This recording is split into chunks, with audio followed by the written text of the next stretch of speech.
Thank you for watching another episode of the AA Sports Podcast. My name's Art, here with my brother Alex. What's going on, guys? What's going on? Alex, we had another video up where we went over UFC Fight Night and we previewed UFC 257, Poirier McGregor 2. Go ahead and check that out on the channel. Drop a like and subscribe and all that good stuff that we're supposed to say before we start with our content. So yeah, give us a subscribe and a like and a comment. It helps out, I guess, so people can see us. Leave some comments, guys. Let us know how we're doing. Yeah, there we go. Tell us we suck. Tell us we're good. Tell us anything. Yeah, I don't mind it. People tell us we suck anyway. So on this on this podcast, we have a Showtime Championship boxing on Saturday. But I think, to me, this is a pretty good fight. WBO Junior Featherweight Championship on the line when Angelo Leo, who is the champion, takes on Stephen Fulton. Battle of undefeated guys. They were supposed to fight, I believe it was in August of last year. However, either Fulton or somebody in his camp tested positive for COVID. He had to be scrapped, and Angelo Leo fought, I believe his name was Tremaine Williams. Right. Who was on the undercard. He got bumped up to the main event. And Angelo Leo successfully defended his title. Give me your thoughts on that last Angelo Leo fight, because you told me something that was very interesting. I thought that Angelo Leo didn't look as impressive as people have been saying. Okay. That's just my opinion that I saw in that fight. I don't know. You know, a guy's taking a fight on short notice. I thought Angelo Leo was going to look a little better. Maybe it was the style change. Maybe he was preparing for Fulton this entire time and it switched it up on him. And, who knows, that kind of maybe just threw him off. Yeah. Maybe that's what happened. That was a last minute replacement. I think it was like 2 or 3 days. Angelo Leo looks like a guy that loves to put the pressure, but he does it in a really smart way. He's a good technical boxer, but that applies pressure. And he loves to throw a lot of punches. So, I felt like in that fight, he kind of got a little tired in the later rounds. I don't know if it was, certain things, but I think it served him well that his opponent didn't have power to really hurt him. Mm-hmm. So that was something that kind of stood out to me. Is Stephen Fulton going to be able to hurt a guy like Angelo Leo, get his respect, avoid getting walked down by Angelo Leo? And that's what I'm looking forward to seeing in this fight. What are you looking forward to? I think this is the Tremaine Williams fight was against an undefeated fighter, but I think this is the big step up for Angelo Leo. Yes, he's already a champion, but I don't think he's fought anybody like Stephen Fulton. Right. And Stephen Fulton has the pedigree to become a champion. So to me, that's what do you see in Stephen Fulton that makes you think he can be a champion? He's just a great boxer. His activity level is a lot higher than most. He's more of a boxer puncher, not just like a straight up boxer who moves around, punches once, moves around, punches once. He could put his combinations together. So I feel like this fight for both guys is a fight where, okay, Angelo Leo's already the champion, but he needs to beat these type of guys to be really respected. Right. And I think that's the only thing that's left for Angelo Leo.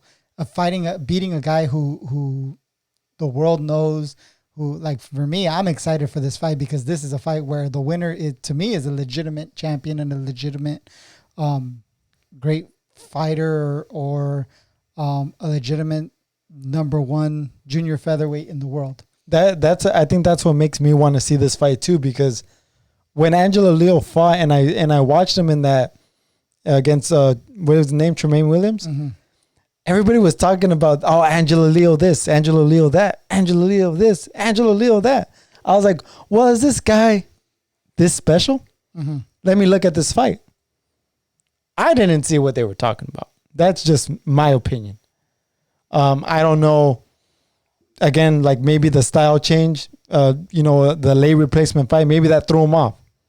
That's why I want to see this fight. I want to see, is Angelo Leo going to be able to prove that he is the top dog in this division? 122.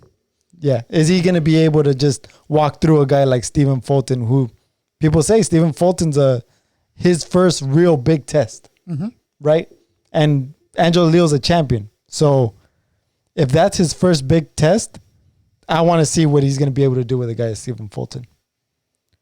Yeah, I mean, like I said, really excited to see this fight. I think Angelo Leo can pull out the victory just based on his style, like you were saying earlier. What do you think he's going to have to do to beat a guy like Stephen Fulton? He's going to have to keep... I don't think you could box with Fulton. I think Fulton's a great boxer. I don't think Angelo Leo, with his style, will be able to just sit there and try to counter with him. Right. So he's going to have to put punches together, have to put some pressure, definitely go to the body. It's kind of repetitive, like if a guy boxes, you don't want to stand there and box with him. No, but the best way to beat him is with activity, because they could counter one punch. They can counter sometimes two punches, but 3, 4, 5 punches can't counter. So combinations, everything, just try to overwhelm him. Yeah, so I feel like Angelo Leo can definitely pull this off. But like I said, this is the type of fight that he needs in order to cement himself as the best 122-pounder in the division. Any thoughts on who will win? You know what? People are saying Angelo Leo is gonna walk right through this guy. So I'm going with Stephen Fulton. I think Stephen Fulton is gonna be able to pull out an upset. And I wouldn't be surprised. I know it's an upset. Would you really? It's an upset betting wise, but I wouldn't be surprised if Fulton were to beat Leo. Really? Yeah, I would not be surprised. Dude, that's how good this fight is. This is, to me, that I think Angelo Leo's gonna win, but I wouldn't be surprised if Fulton beat him. That's the thing, though. I feel like Stephen Fulton's getting disrespected. I feel like a lot of people are already saying, well, what's next for Angelo Leo? I feel like he's going to beat Stephen Fulton. This and that. So I want to see a good upset. Yeah, I think this is a great fight. And I hope he proves it. Yeah, and 2 young undefeated fighters. I mean, this is what we as fight fans like. They might not be the biggest guys, not the biggest names, but still good fights. Anybody that knows boxing knows that when they put 2 undefeated guys they're weeding out the competition. Yeah. They're not looking to buy some time, build records, any of that stuff. It's undefeated versus undefeated. These are the fights you got to watch. And moving on to the undercard, another fight between 2 undefeated fighters. We have Victor Pasillas, who's 16-0 with 9 knockouts, taking on Aleem. Hopefully I'm saying his name right. Aleem is 17-0 with 11 knockouts. And this is both of their, I would say both of their, like their first tough test. But Pasillas fought an undefeated fighter in his last fight on PBC and just walked right through him. So, and that to me was an impressive win for him, because I know I've worked with Victor Pasillas in the past, and I had my doubts. Yeah, your doubts about him? Him. What about him exactly? The time off. That he took in his career, his career trajectory before that time off was just, kind of all over the place, not really stepping up the competition. As an amateur, this guy was a beast. I heard about that. He was amazing as an amateur. Pro career hit, don't know what happened, but... Do you think he kind of just got distracted? Do you think there was I think certain trainer issues or I think it was more of a promotional thing and a personal thing? I think, he had at the time he had just had a baby when he was starting off his career. So I think there was some stuff going on behind the scenes outside of the gym, because when he stepped in the gym, he was a legit fighter in the gym. Now we're starting to see it in the ring, which is where you want to see it. Excuse me. So a fight like this with Aleem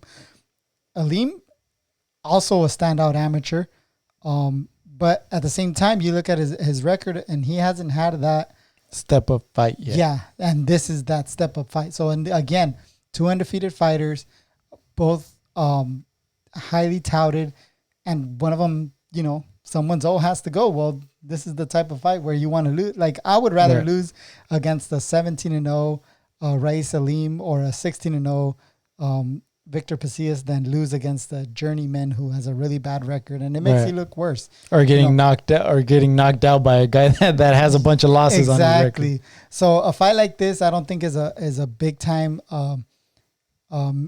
break for the lose. You know, they say make or break fights.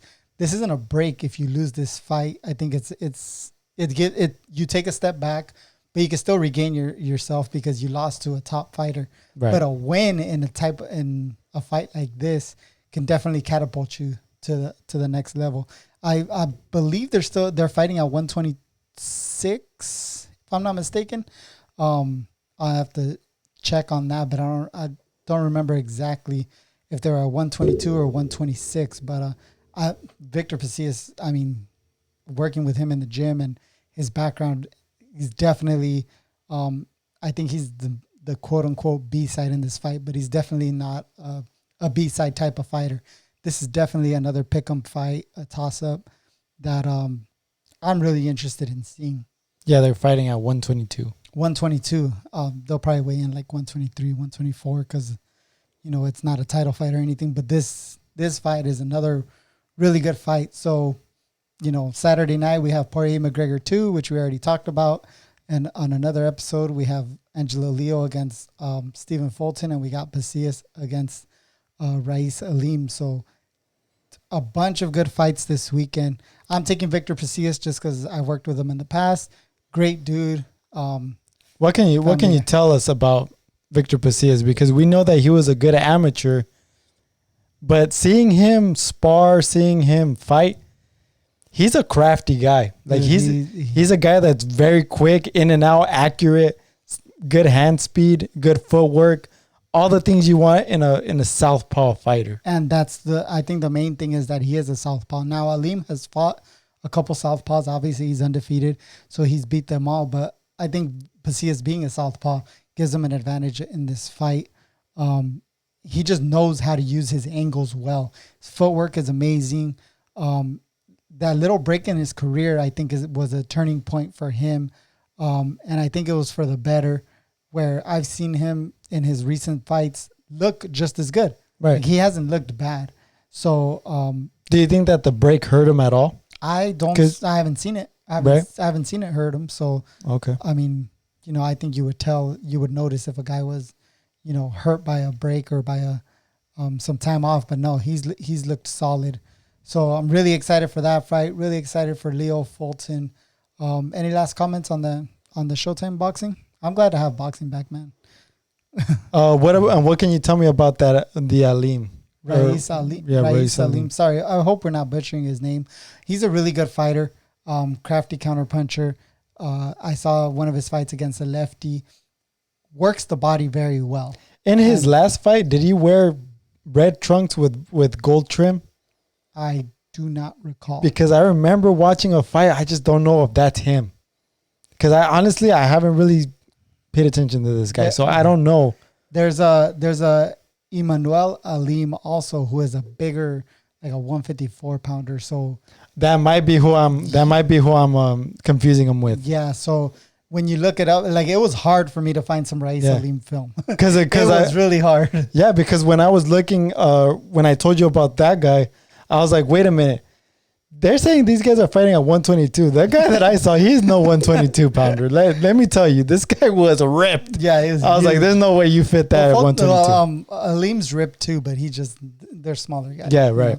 But yeah, the Aleem, it was tough to find some footage on Aleem. But what I found, he's a very, very good fighter.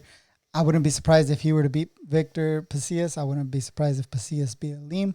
But this is a great toss-up fight between two young fighters looking to make a name for themselves, and that's a great thing to see in boxing. I hope we get to see a good scrap. That's what I'm looking forward to. In this card, in this Showtime card in general, I want to see some good fights. I want to see Angelo Leo, Stephen Fulton get it on. I want to see Victor Pasillas and Reese Aleem get it on. I want to see a fight break out after the bell. That's what I want to see.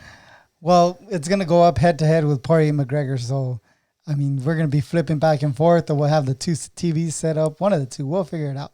But we're definitely watching both cards. Hope you guys check them out also. Again, drop a like, hit subscribe, all that good stuff that I guess makes the podcast more, I don't know, not popular, but puts it on the search so people could watch. So any last comments on that Showtime card? Nah, I can't wait for some good fights. Thank you guys again for watching this episode of the AA Sports Podcast, and we'll talk to you guys next time. Peace out, guys.